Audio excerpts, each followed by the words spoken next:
Here's Darwin's book, The Origin of Species. That's not the whole title. And by the way, evolution was, the theory was popular way before Darwin. Okay, he made it more popular, but it was Aristotle taught a form of evolution in 400 BC.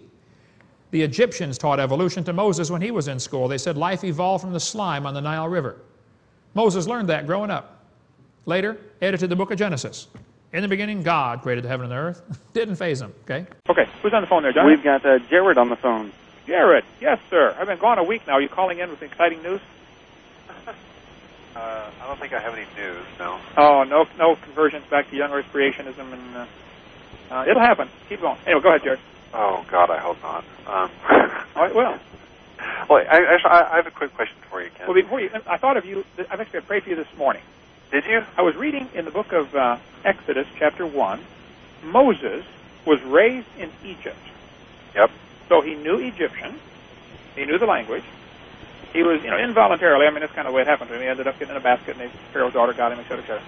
But when he finally got his life straightened out, he was a great, powerful leader for the Lord because of his background.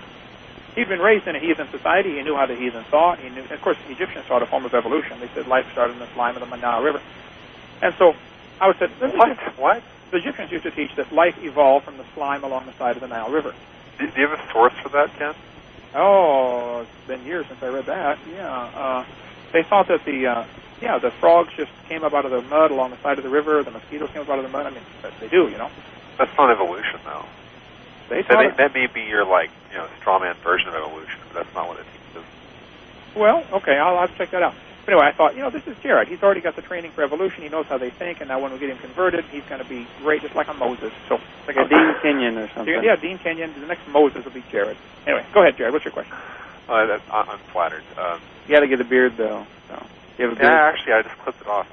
Oh man. That's all right. It'll come back. It'll grow back. Grows so fast.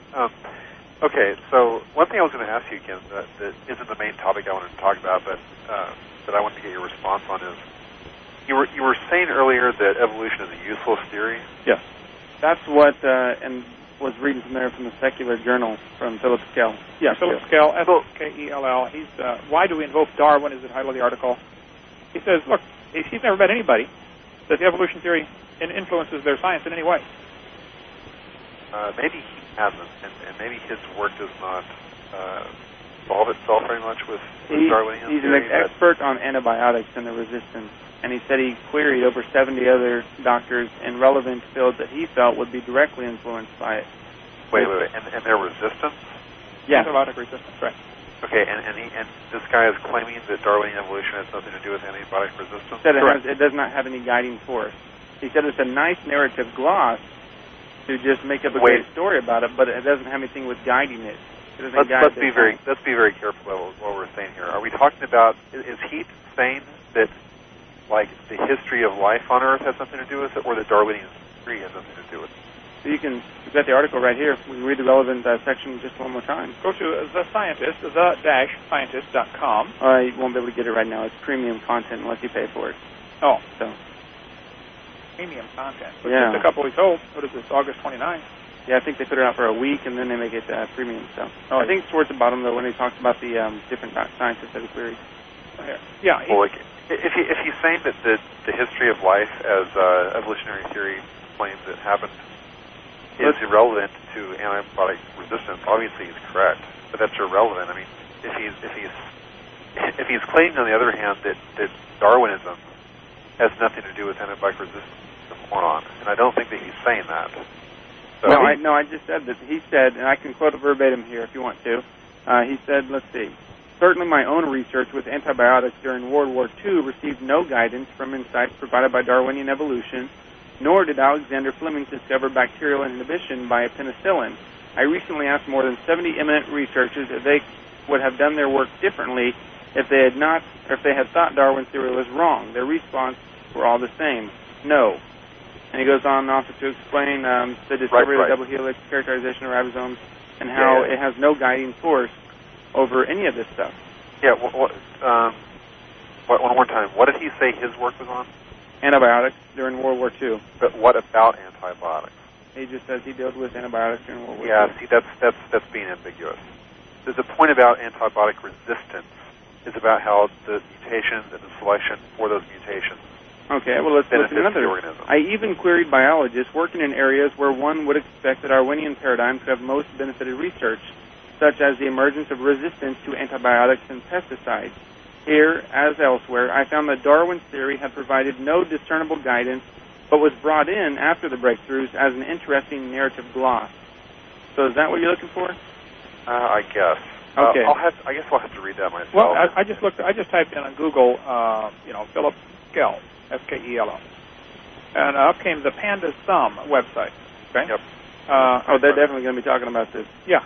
They're definitely like this. Dr. Philip Skell, a member of the National Academy of Sciences and a professor emeritus of biochemistry at Pennsylvania State University, has just sent an open letter to the Kansas State Board of Education encouraging them to revise the state standards to allow students to learn the scientific evidence for both for and against biological and chemical evolution. Yeah, so they're upset about that. Students ought to learn science in science class. No theories should be dominant. What? Students ought to be learning science in science class. Evolution has nothing to do with science. I think we probably all agree with that. You agree that we should not mask any scientific truths, right? Are you talking to me? Yeah. We Well, should of not course. mask. Okay, yeah. So I think we're all on the same page. We all agree should not mask any scientific truths. Of course not. But I don't agree with what Kent just said about it not teaching theories. No, I know. No, I said I'm not against teaching any theories. I've said that many times. But I'm against using lies as evidence for the theory. You've heard me say that many times. Oh, 1,000 times. Sure. Boy. So if you have a theory, great. Now, if you have a theory that, animals have similar four-limb structures because they have a common ancestor, okay, but it's also a theory they have a similar four-limb structure because they have a common designer, why aren't both mentioned? Because one of them is completely unscientific. The first one's not scientific either. Neither. Yes, it is. No, you don't know that they have a common ancestor because their bones are similar. We know that dogs produce dogs. End of story. No, look, as I've said 100 times with you before, it's a piece of evidence. By itself does not prove it. No, of course not. But it fits into the picture fine.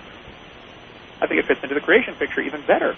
No, there's nothing about the creation picture that would imply that. That's the thing. Well, God can do whatever He wants if He exists, and if He's all-powerful. He could have made bat 4 limbs however He wanted to. He could have had 7. well, let's look at this now. There are dozens of different types of arms on creatures. Now, maybe not on mammals, but look at insect arms. Yeah. The God is so smart. The God that I worship is so smart. He can put the muscle on the outside of the bone and draw it around, or the inside of the bone with an endoskeleton. I also don't get this. I mean, there are very vastly different creatures inside. Even if you want to believe evolution without God, you still have some very vast differences. For instance, snakes, did they descend from quadrupeds? Yeah. Where are the remnants of the front hands or look the at arms? the octopus arm, no bone at all. The elephant trunk with, 30,000 muscles in it. That's amazing. Here the muscles are pulling on each other.